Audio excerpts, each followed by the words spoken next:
A paz do Senhor Jesus. Irmãos, hoje nós vamos meditar, falar um pouco sobre salvação. O que a Bíblia diz a esse respeito?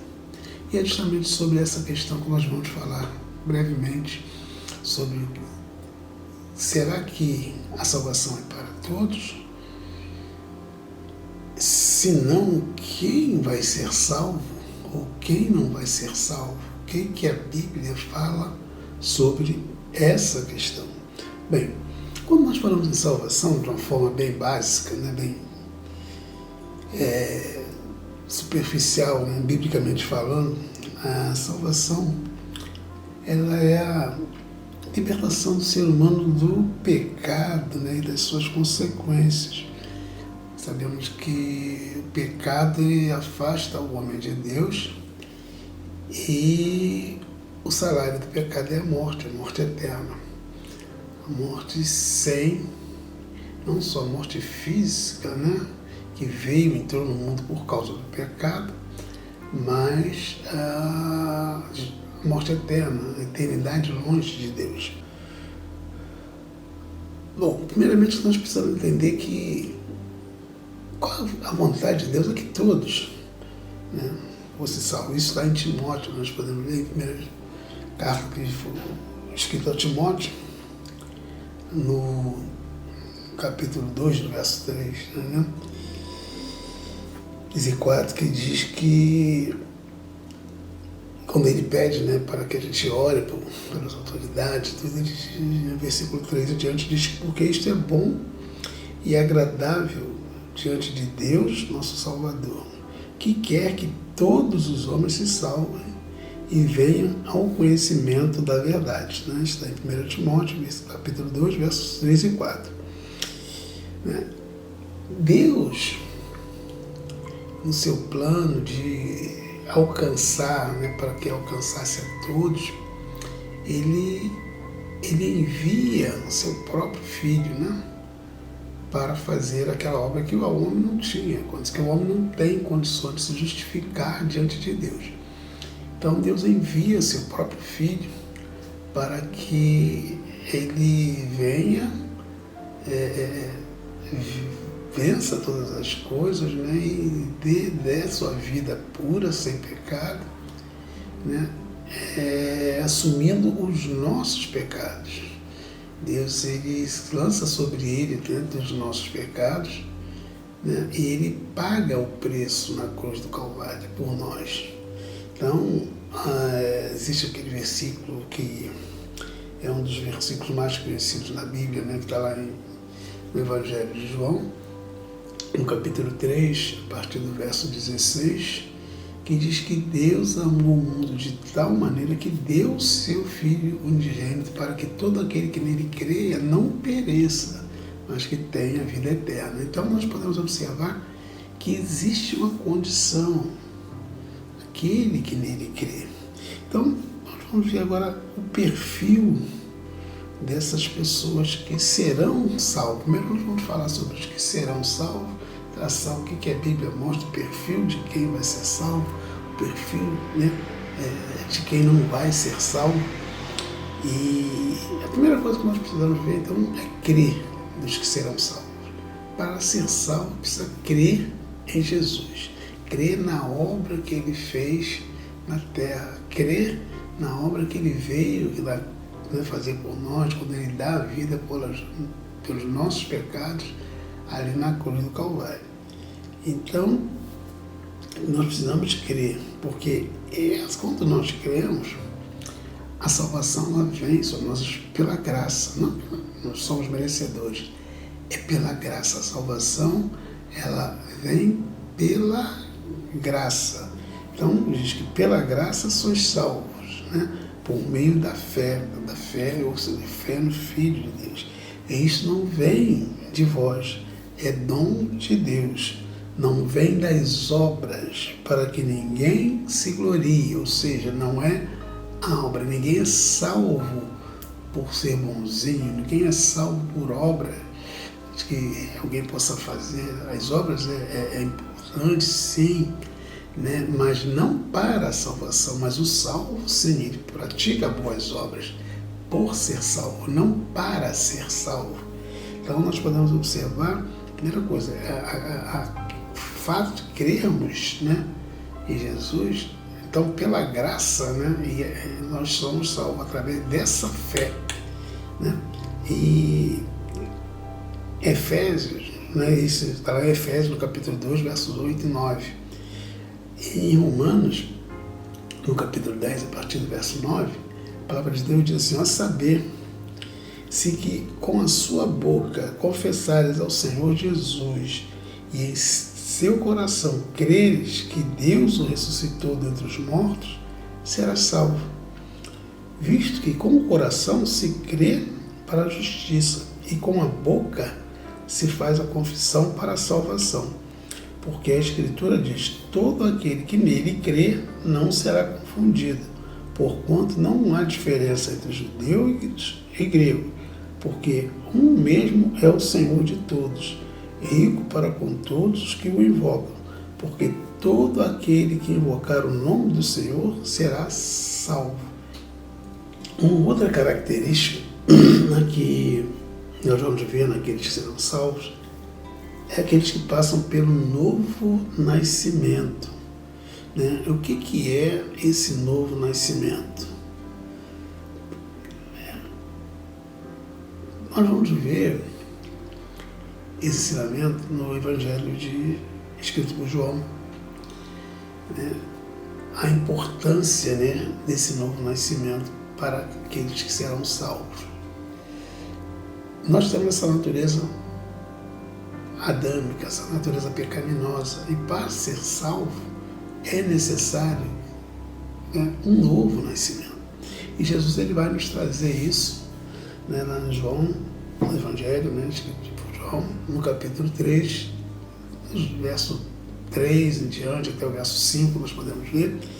E quando Jesus, né, ali Jesus recebe a visita de Nicodemos, e Jesus responde para ele: olha, na verdade, eu vos digo que aquele que não nascer de novo não pode ver o reino de Deus. Então disse-lhe Nicodemos: como pode um homem nascer de novo sendo velho? Pode porventura tornar a entrar no ventre de sua mãe e nascer?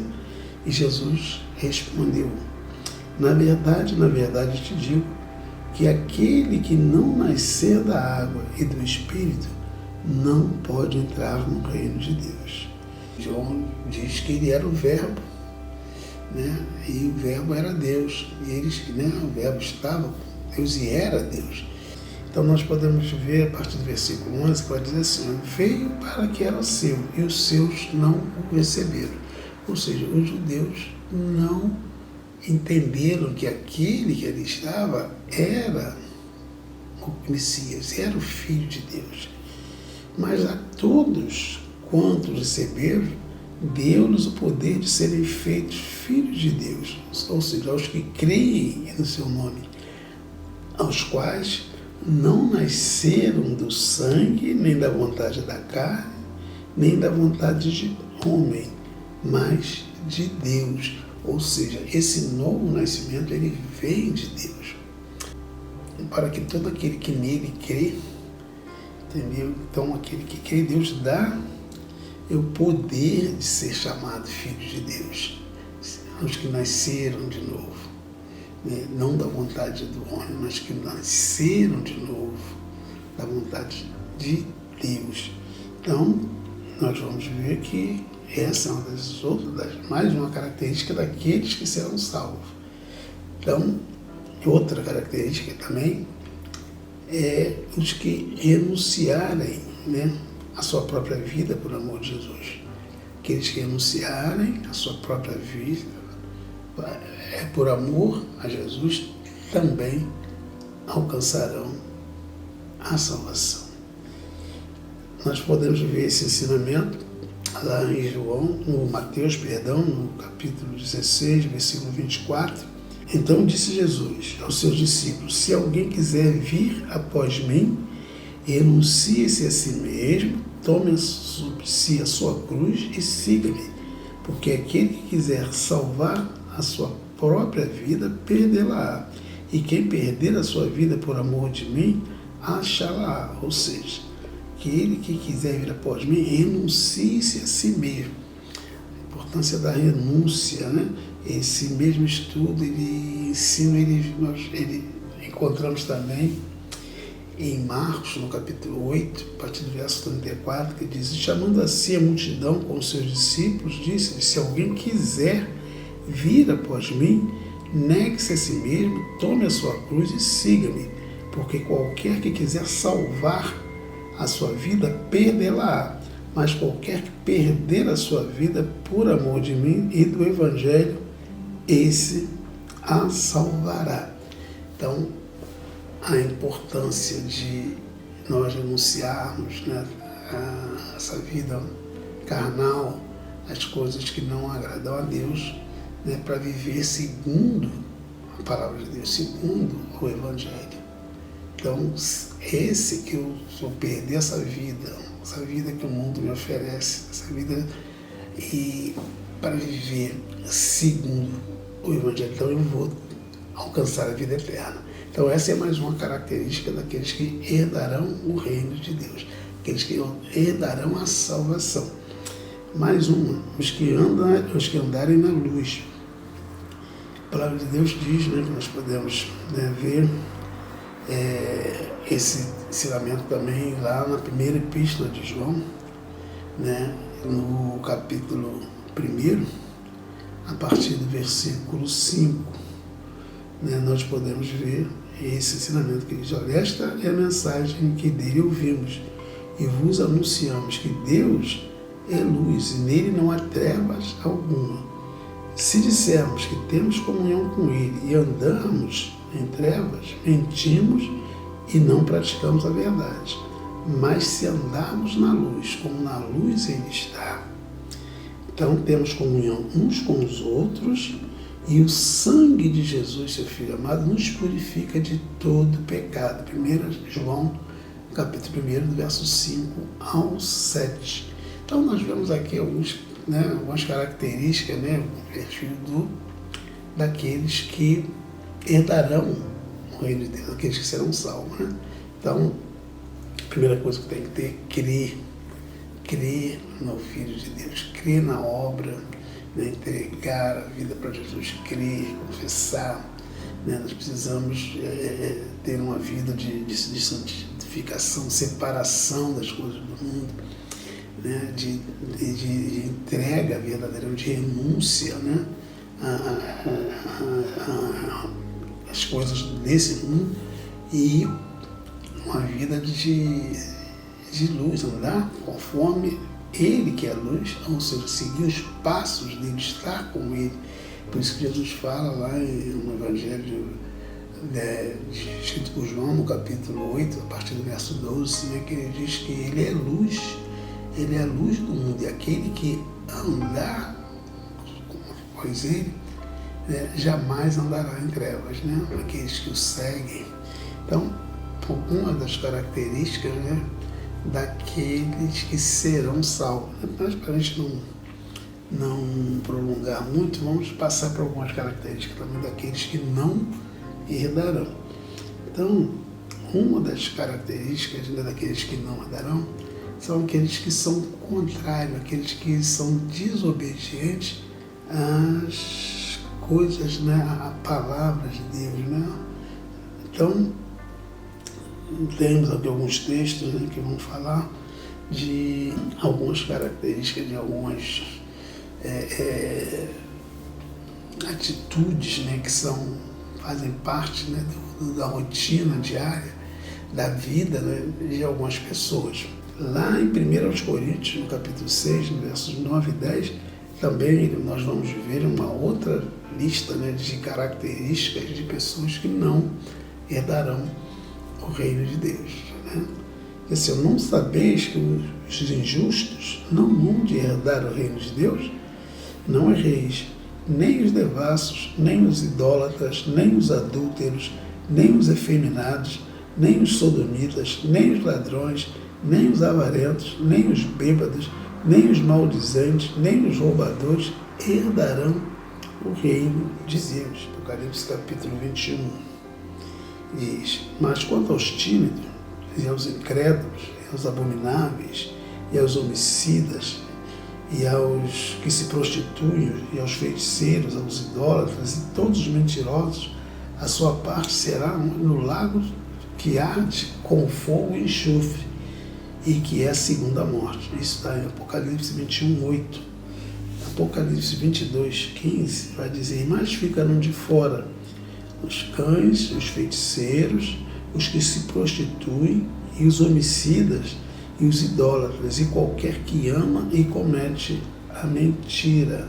Então nós observamos que, inclusive nessas várias listas, né, algumas dessas características elas se repetem. Então nós vemos que existem muita coisa, né, que o ser humano natural, o homem sem Deus, ele vive, né, com muita naturalidade. Então, mas é uma questão de quê? De opção, aqueles que escolhem, aqueles que querem, que têm prazer nessas coisas, né, que não se arrependem, então fazem porque querem, porque gostam, né? Então não é opção. Então essas pessoas não vão herdar o reino de Deus. Essas pessoas não vão, se permanecerem dessa forma, não vão herdar o reino de Deus. Mas algumas outras características que nós podemos observar aqui também são aqueles que praticam, né, as obras da carne, né, que está lá em Gálatas, né, no capítulo 5. E essas obras da carne, nós vamos observar que também tem muita coisa a ver com algumas coisas que já foram ditas. Porque as obras da carne são manifestas, né, as quais são adultério, fornicação, impureza, lascívia, idolatria, feitiçaria, inimizades, porfia, emulações, iras, pelejas, dissensões, heresias, invejas, homicídios, bebedices, glutonaria e coisas semelhantes a estas, acerca das quais vos declaro, como já antes vos disse, que os que cometem tais coisas não herdarão o reino de Deus. Gálatas, né, no capítulo 5, né, versículo 19 e versículo 21, ou seja, são obras da carne, né? E por que as obras da carne, elas afastam o homem de Deus? Porque Deus, ele é espírito, né? Lá em Romanos, no capítulo 8, a partir do versículo 5, vai dizer assim, ó, porque os que são segundo a carne inclinam-se para as coisas da carne, né? Conforme nós vimos agora das obras da carne, mas os que são segundo o Espírito para as coisas do Espírito. Porque a inclinação da carne é morte, ou seja, quem anda na carne, a inclinação da carne é morte, mas a inclinação do Espírito é vida e paz. Porquanto a inclinação da carne é inimizade contra Deus, pois não é sujeita à lei de Deus, nem verdade pode ser. Portanto, os que estão na carne não podem agradar a Deus. Agora, também uma outra característica são aqueles que amam o mundo. Tiago, no capítulo 4,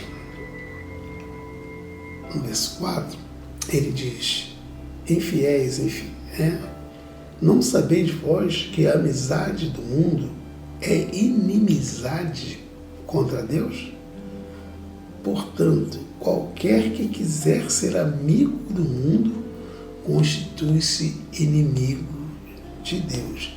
Ou seja, aqueles que têm prazer nas coisas do mundo, as coisas que o mundo oferece, esses não herdarão, porque tornam-se inimigos de Deus. As coisas do mundo são contrárias às vontades de Deus. Então, quem ama essas coisas do mundo, quem se tornar amigo, né, trazer, viver essa realidade, então torna-se inimigo de Deus. Lá em 1 João, na primeira epístola de João, no capítulo 2, verso 15, também vai mostrar, vai dizer: não ameis o mundo, nem o que no mundo há. Se alguém ama o mundo, o amor do Pai não está nele. Por quê? Porque tudo que há no mundo, a concupiscência da carne, a concupiscência dos olhos e a soberba da vida, não é do Pai, mas do mundo. Então, ou seja, aquele que quer ser amigo do mundo, então o amor do Pai não está nele. Entendeu? Então não pode. Por quê? Tornam-se inimigos de Deus. O amor do Pai não vai estar nele. Né? E mais outra característica aqui são daqueles que não fazem a vontade do Pai. E nós podemos observar todas essas características em pessoas que estão fora da igreja, como de pessoas que estão dentro de igreja. Né? Muitas pessoas que têm até, que são líderes, tudo têm esse mesmo comportamento. Então nós vamos observar aqui, aqueles que não fazem a vontade do Pai. Nem todo aquele que diz Senhor, Senhor, entrará no reino dos céus, mas aquele que faz a vontade do Pai que está no céu. Muitos me dirão naqueles dias, Senhor, Senhor, não profetizamos nós em Teu nome? Em Teu nome não expulsamos demônios, em Teu nome não fizemos muitas maravilhas? E eu lhes direi abertamente, nunca vos conheci. Apartai-vos de mim, vós que praticais a iniquidade. Ou seja, pessoas que muitas das vezes até estão dentro da igreja fazendo uma obra de Deus, fazendo uma série de coisas, mas não fazem a vontade do Pai. Então não adianta, né, ter carteirinha, ter carro na igreja, ter isso, ter aquilo, mas não adianta, porque Senhor, Senhor, porque não é em todos eles que dizem Senhor, Senhor, vão entrar no reino de Deus. Então muitos que estão até dentro das igrejas não serão salvos, porque estão lá, mas não vivem, né, aquilo que pregam, não vivem a palavra de Deus.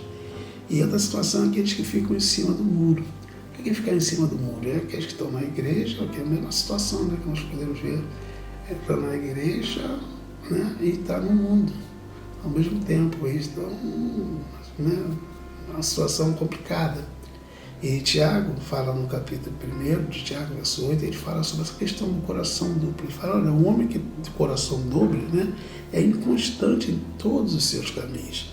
E Apocalipse 3, né, no capítulo 15, versículo 15 e 16, né, vai dizer, olha, eu conheço as tuas obras, que nem és frio, nem quente. Quem delas fosse frio ou quente, assim porque és morno, e não és frio nem quente, vomitar-te-ei da minha boca. É coisa muito séria. E, para finalizar, aqueles que rejeitam a Cristo Jesus. Lá no Evangelho de João, no capítulo 3, nós vamos encontrar a partir do versículo 17, a gente vai dizer, porque Deus enviou o seu Filho ao mundo não para que condenasse o mundo, mas para que o mundo fosse salvo por ele.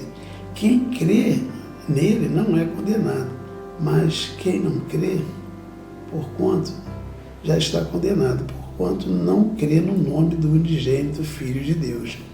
Está em João, no capítulo 3, verso 17 e 18. E no versículo 36 vai dizer, aquele que crê no Filho tem a vida eterna, mas aquele que não crê no Filho não verá a vida, mas a ira de Deus sobre ele permanece. Então, nem todos serão salvos. Né? Nem todos. A salvação era a vontade do Senhor, que todos fossem salvos. Mas pelo comportamento, pela dureza do coração, pela nossa natureza pecaminosa, nem todos alcançarão a salvação. Amém? Que Deus continue falando nos nossos corações e que a gente possa ficar atento à palavra do Senhor. E deixar, né, deixar que o Espírito Santo de Deus ele venha nos renovar, que ele venha fazer que sejamos nova criatura em Cristo Jesus. Crer na obra salvadora, receber Jesus em nossos corações e alcançar a vida eterna pela graça de Deus. Amém? Que Deus abençoe a todos, em nome de Jesus. Amém.